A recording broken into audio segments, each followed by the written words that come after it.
Okay, good day guys. Ito may check na naman tayo ngayon na American Home. Automatic washing yung Smart Sense. Ang problema niya nito, yan, nagpa-plus sa screen niya yung ito error.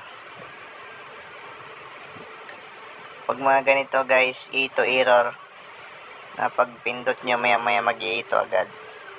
Problema niya ito guys is yung water level sensor. Kaso yung water level sensor nito guys, bago na.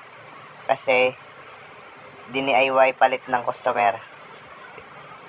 Nagbumili siya ng water level tapos siya na nagkabit. Kaya ang gagawin natin, i-check na lang muna natin tong pinaka bump switch niya at saka yung door switch niya na pinag-isa. Ito check natin. Pag check nito, buzzer lang, continuity lang. And check natin, okay naman siya, may buzzer siya.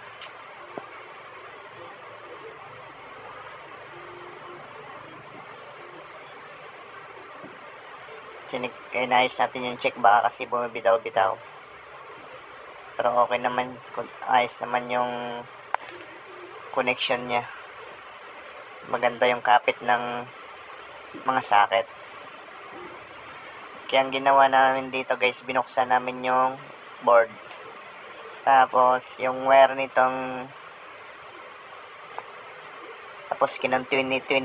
kinontinuity namin yung wire ng water level sensor. Okay naman siya. Tapos yung socket ng water level sensor dito sa board, hinigpitan lang namin kasi medyo maluwag siya. Yan, nag-okay na siya. Okay na siya sa spin, no? Nag-i-spin na siya. Yun lang talaga sa connection ng water level sensor sa board.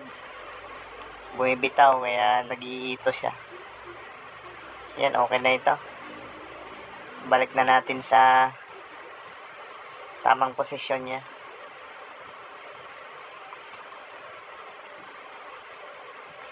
Kanina pag on, tapos pag mag-set ka lang ng program, maya mag-iito na siya.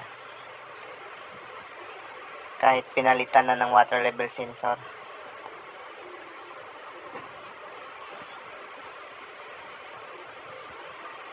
Yan, testing natin ulit kung mag-iito pa. I-reset lang natin. On natin, testingin natin sa ibang mga program. Tulad nitong wash.